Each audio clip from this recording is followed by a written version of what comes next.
두 번째 주제로 넘어갑니다. 국유화 폐간 어떤 대통령도 할 수 없는 일인데 감히 제가 어떻게 그런 말을 한다는 것입니까? 이치에 닿지 않는 말을 가지고 사람을 이렇게 몰약해서는 안 됩니다.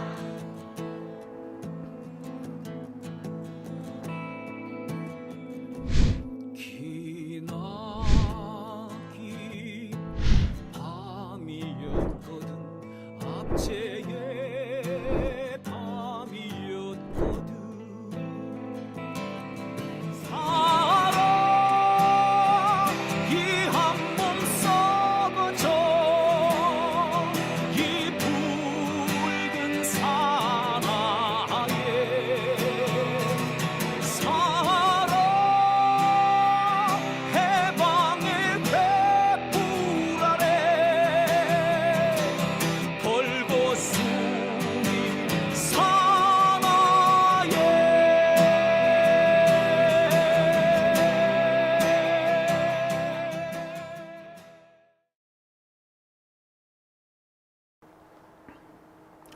네, 오밤중의 뉴스 함께하고 계십니다. 자,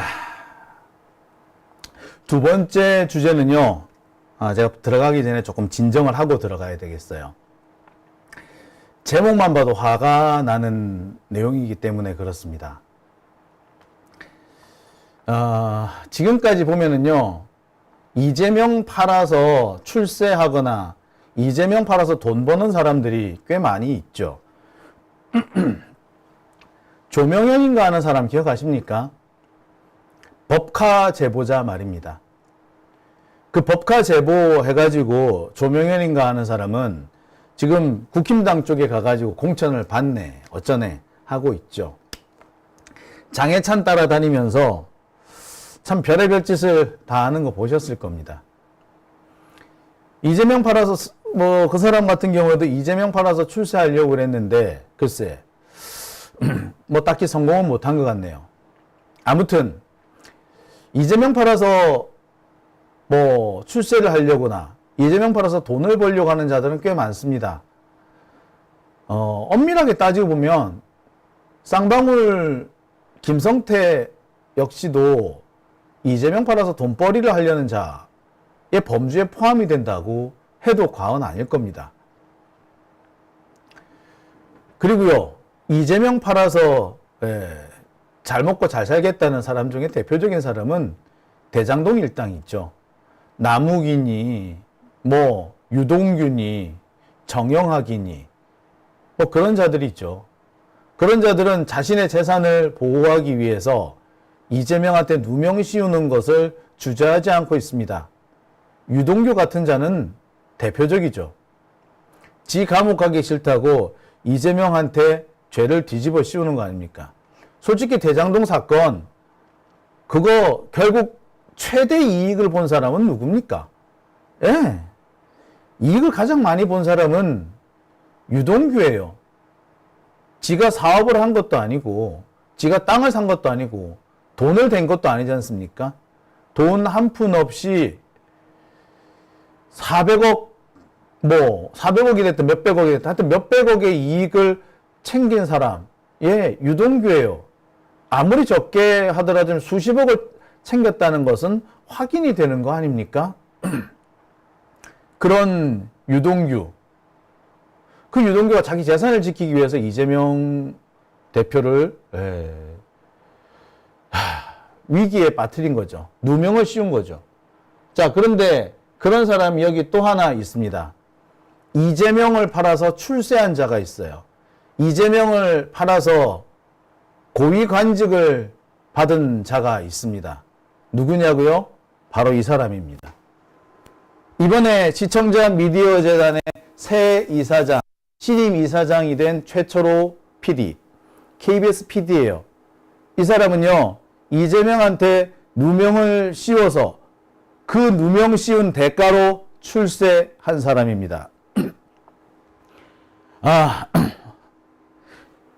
이재명 팔아라고 하니까 좀 애매한지 모르겠는데요. 이재명 누명 씌워 출세한 사람 바로 이 사람입니다. 이재명한테 무슨 누명을 씌웠느냐고요? 자, 최초로. 여러분 혹시 기억 안 나십니까? 제가 방송을 통해서 꽤 여러 차례 이 사람 이름을 거론했습니다. 기억하시는 분 계실 겁니다. 자, 일단 이 최초로라는 사람에 대해서 얘기를 좀 해보죠.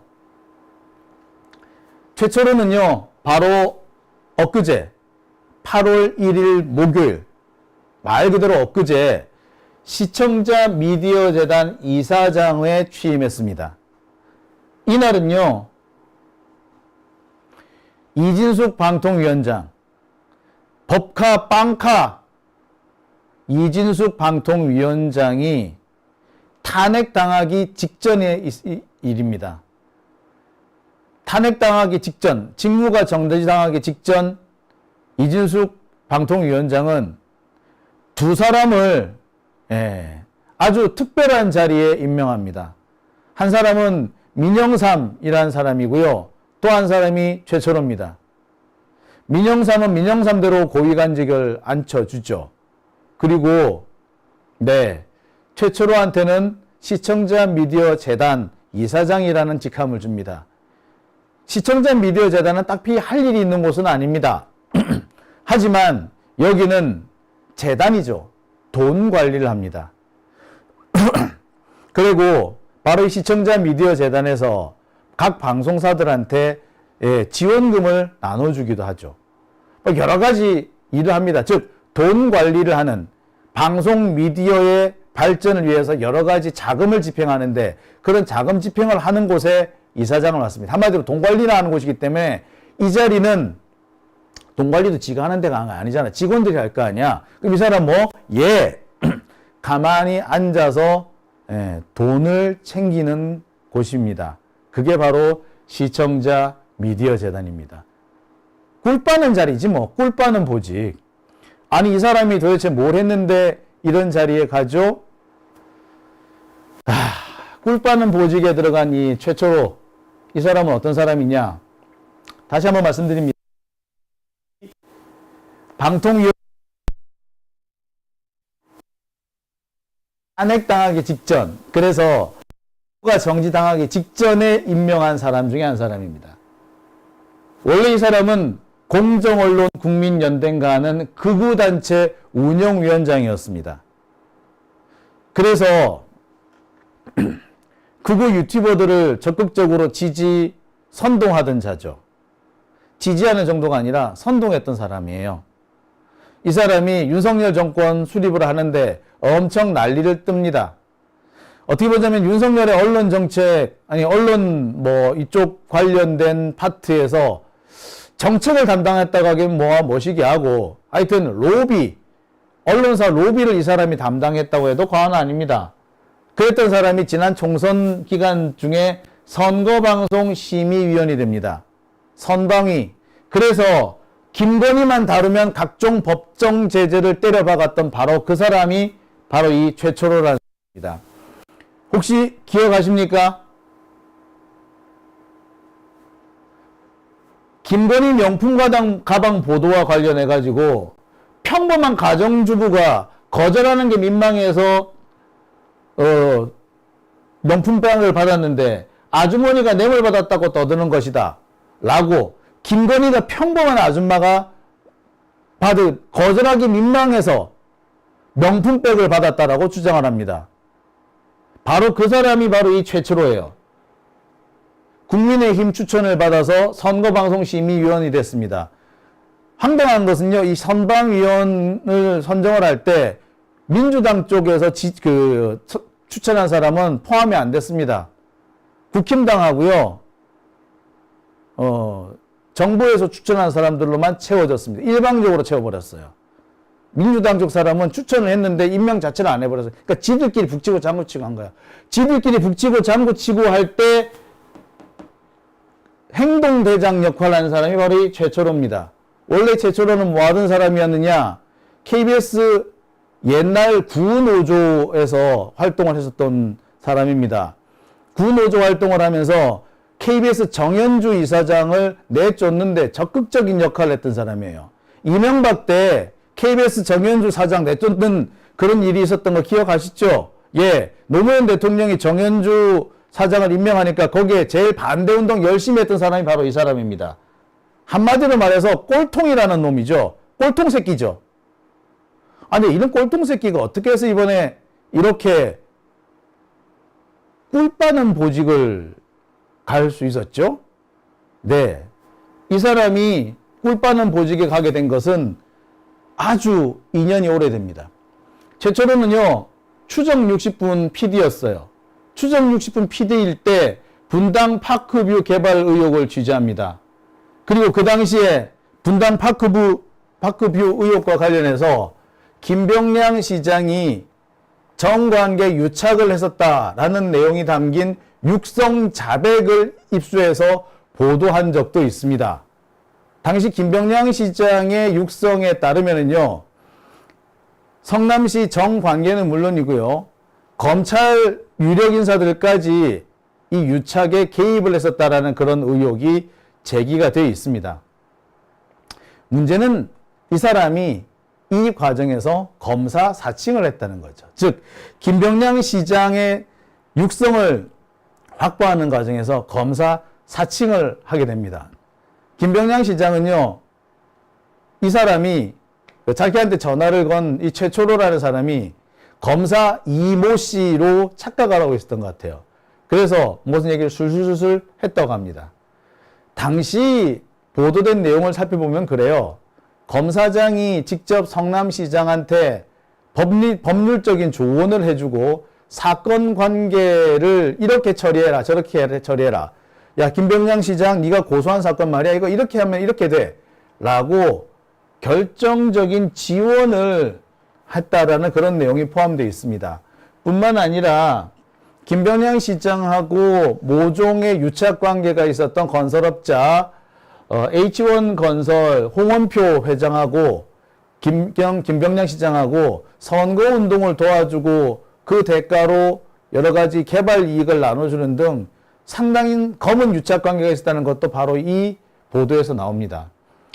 네, 아까도 말씀드렸듯이 이 사람이 이런 걸 확보하는 과정에서 검사 사칭을 했다는 게 문제였던 거죠. 당시 그 검사 사칭뿐만 아니었습니까? 상당히 엄청난 취재물이 됐을 걸로 다들 보고 있습니다. 어느 정도였느냐면 이게 당시 김병량 시장이 그 불법 선거운동을 했다라는 것, 불법 정치 자금을 받았다는 것, 그리고 자신의 반대하는 시민단체를 고소고발했고 이 고소고발한 사건을 검찰 간부가 특별하게 취급을 해서 시민단체를 괴롭혔다라는 내용이 고스란히 들어가 있었습니다. 그 모두가 김병량 시장의 육성에 담긴 거죠. 근데 다만 이 사건이 검사 사칭을 해서 취재를 했다라는 점 때문에 이게 심각한 문제가 됩니다. 지금 생각하면 좀 이해가 안 되는 대목이긴 해요. 검사 사칭은 검사 사칭이고 이들 내부의 유착은 유착으로 따로 다뤄져야 되는 거 아닌가요? 유착은 유착대로 문제를 삼아야 되고 취재 과정에서 문제가 있었던 검사 사칭은 검사 사칭대로 다루면 됩니다. 그런데 이 사건은 나중에 어떻게 바뀌느냐? 지역 정치인과 검찰의 유착이라는 내용은 고스란히 사라지고요. 그냥 검사 사칭 사건이 되어버리고 맙니다. 당시 이 분당 파크뷰 사건으로 처벌을 받은 사람은 딱히 없어요. 검사 사칭으로만 처벌받은 거예요. 이 과정에서 아까 말했던 그 최철호 PD가 구속됩니다. 자, 구속된 최철호 PD는 검찰 조사에서 자신이 저지른 검사 사칭을 이재명한테 탓을 돌립니다. 이재명이 검사 이름도 말해주고 검사 사칭하라고 시켰다. 그러니까 당시 이재명 변호사가 자신한테 검사 사칭을 사주했고 검사 사칭을 하기 수월하도록 여러 가지 코칭까지 해줬고 자 그랬다라고 말을 바꿔버려요. 그래서 최철호 PD 본인은 선고유예로 풀려나지만 이재명 대표는 당시 이재명 변호사는 벌금 150만 원을 선고받게 됩니다. 황당한 내용이죠. 자, 그리고 그때부터 이재명 대표는 이재명 시장, 이재명 지사, 그리고 이재명 대표, 이재명 후보가 되는 이 과정에서 끊임없이 이 사건으로 괴롭힘을 당합니다. 이 사건은 2004년 사건인데 지금 20년이 지난 2024년까지 계속해서 이재명 대표를 괴롭히고 있는 사건이 된 거죠. 연장전의 연장전 또 연장전이 되고 있는 그 사건입니다. 그 사건의 시작은 바로 이 최철호 PD의 입에서 시작된 겁니다. 최철호라는 사람은요, 지가 사칭을 했는데 당시 그 옆에 이재명이 있었고 이재명이 다 시켜서 검사 사칭을 사주해서 내가 이렇게 됐다라고 모든 책임을 이재명 대표한테 덮어씌웁니다. 이재명 대표 입장에서는 황당하고 억울한 일이었던 거죠. 기회가 있을 때마다 억울함을 토로했고 기회가 있을 때마다 자기 입장을 밝히려고 노력했습니다. 그러면은 검사들은 이걸 문제 삼아서 또 기소를 했어요. 그리고 그것이 지금까지 이어진 겁니다. 최근에 이와 관련해 가지고 재밌는 속사정이 드러나기도 했죠. 이 당시 KBS 노조 관계자가 증언한 내용인데요. 법정에서 증언을 했습니다. 당시 이 최철호 PD를 구하기 위해서 KBS 측과 김병량 시장 사이에 협의가 진행이 됐었다. 그래서 이재명한테 다 덮어씌울 수 있게 되면 KBS 직원은 내가 선처해 주겠다. 라고까지 했다는 겁니다. 그리고 최철호 PD가 당시 노조에 찾아와서 구명을 청탁했을 뿐만 아니라 당시 KBS 법조팀장이던 장기철 기자 등이 검찰을 통해서 로비를 했다라고도 주장을 합니다. 이 내용을 당시 노조 관계자 이모 씨가 공개를 하죠. 그리고 이와 관련해서 당시 성남시청 출입 기자 역시도 동일한 내용의 제보를 합니다. 이 제보는 20년 전에 나왔었고요. 당시 이재명 대표가 녹취록을 확보해 놓고 있는 상태였습니다. 자, 그러니까 이제 최철호라는 사람이 누구인지 알겠죠? 이재명한테 죄를 뒤집어 씌운 사람입니다. 이재명한테 죄를 뒤집어 씌워주는 대가로 자신은 선처를 받은 거죠. 바로 그 사람입니다. 그리고 이재명을 20년 동안 검사 사칭이라는 올가미에 가둬둔 사람도 바로 이 최철호입니다.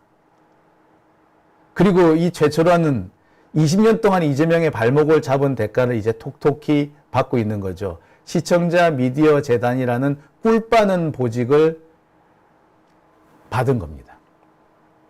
시청자 미디어 재단은요, 진짜 꿀 빠는 자리입니다. 제가 뭐 달리 말할 수가 없어요. 그냥 꿀 빠는 자리예요.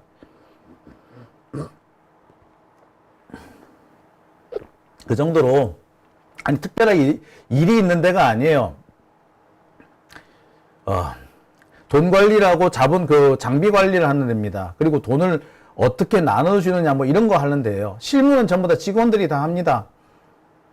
그렇지만 여기 시청자 미디어 재단 이사장이 되면은 상당히 고액 연봉을 받게 되겠죠. 그래서 꿀 빠는 자리라고 얘기를 하는 겁니다. 이재명 대표를 결정적으로 위기에 몰아넣고 지금까지도 이재명을 괴롭힌 어떻게 보면 그 대가를 받고 있는 거라고 해도 과언이 아니겠죠.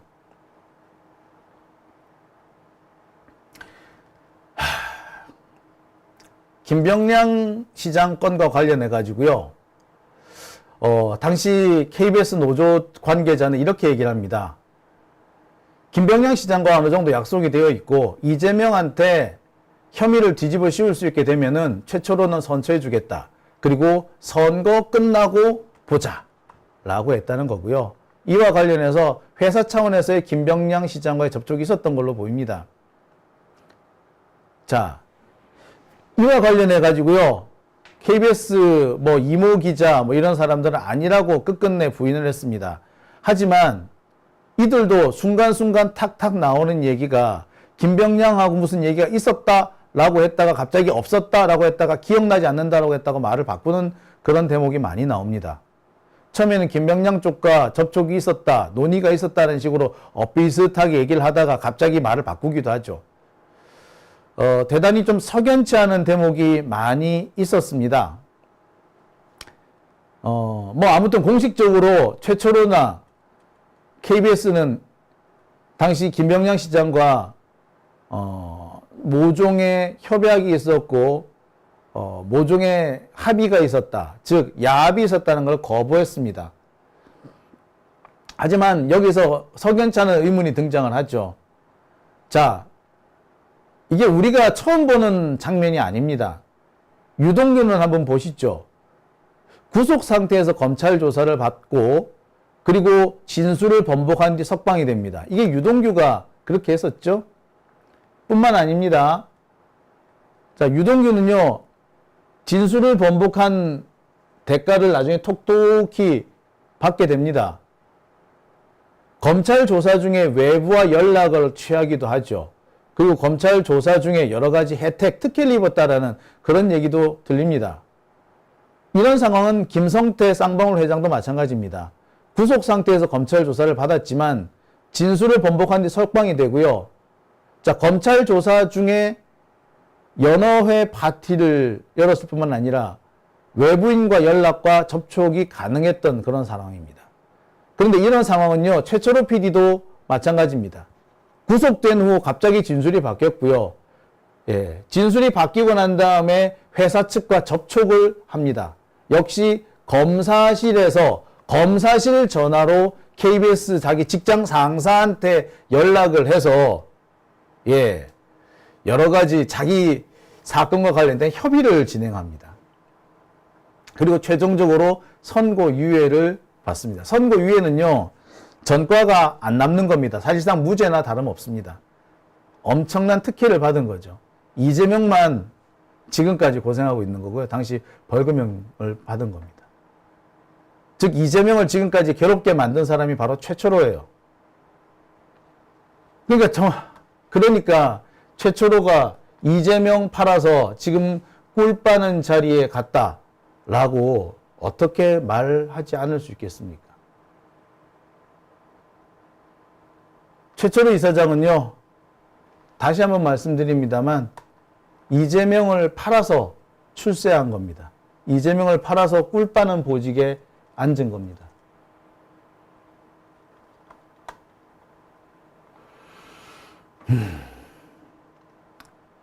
이럴 수 있었던 것은 지금 정권이 윤석열 정권이기 때문에 가능한 거 아닐까요? 솔직히 박근혜만 돼도 이렇게 뻔뻔스럽지는 않았을 것 같습니다. 박근혜도 이명박도 전두환도 노태우도 이 정도로 뻔뻔스럽지는 않았어. 적어도 아닌 척은 할 줄 알았어. 근데 윤석열 정권은 아닌 척도 안 하잖아요. 가식 없다. 이걸 가식이 없다라고 평가하기엔 너무 황당하지 않습니까? 예. 이거는 라고밖에 말할 수 없을 것 같아요. 아닌 척도 안 한다. 마치 그런 겁니다. 여러분, 근데 이런 거 있죠. 사람들 중에 이상하게 다른 사람 앞에서 방구 끼는 거 서슴없이 하는 사람 있죠. 우리 옛날 우리 선배들, 언론사 선배들, 후배들이 뻔히 있고, 특히 뭐 여자 후배들도 있고 한데, 그런 자리에서 식당 같은 데서 방구를 벙벙 끼는 그런 놈들이 있었어요. 꼴사 나왔죠. 그 꼴사 나온 그런 모습, 본인은 그게 잘못인지 몰라. 그런데 말입니다. 얼마나 그게 보기 흉합니까? 적어도 아닌 척은 해야 되고, 남들 앞에서 좀 뭔가 가리고 이렇게 해야 되지 않나요? 근데 지금 윤석열이 하는 짓은 바로 후배들 앞에서 많은 사람들이 있는 자리에서 방구 벙벙 끼던 그 선배들의 모습과 똑같은 거죠. 그런 사람하고 똑같은 거죠. 아닌 척은 해야 돼. 아니, 안 끼는, 참. 예, 그 정도는 예의 아닙니까? 그죠? 근데 이 윤석열 정권은 그런 예의도 없는 거죠. 이거는 아닌 척이 아니라 최소한의 예의 아닙니까? 상대방에 대한 배려일 수도 있고, 아니, 상대방에 대한 배려가 나버리고 하네. 이 정도는 누구나 해야 되는 거 아닌가?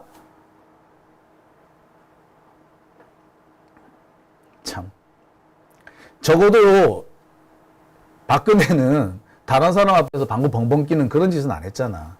근데 지금 윤석열 정권은 다른 사람들이 뻔히 보는 앞에서 아무렇지도 않게 방구 벙벙 끼는 그런 아주 황당무계했던 사람들, 그 사람들과 똑같은 행동을 하는 겁니다.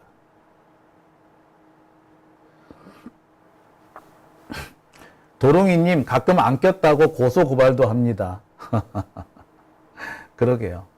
제가 윤석열 정권에 대한 이렇게 얘기를 하면서, 가장, 이거 사람들이 뭐라고 비유하면 좋을까라고 제가 생각했던 적이 많은데, 가장 좋은 비유가 이거 같아요. 네. 당시에 아무 데서나 방구 붕붕 끼고 다니던 그 노친네들, 특히 그런 사람들과 같다라는 생각밖에는 제가 모르겠네요. 자, 오밤중의 뉴스 함께하고 계신 지금 시각 12시 17분 지나고 있습니다. 자, 이제 그러면 다음 순서로 한번 넘어갈까요? 댓글 한번 볼까요?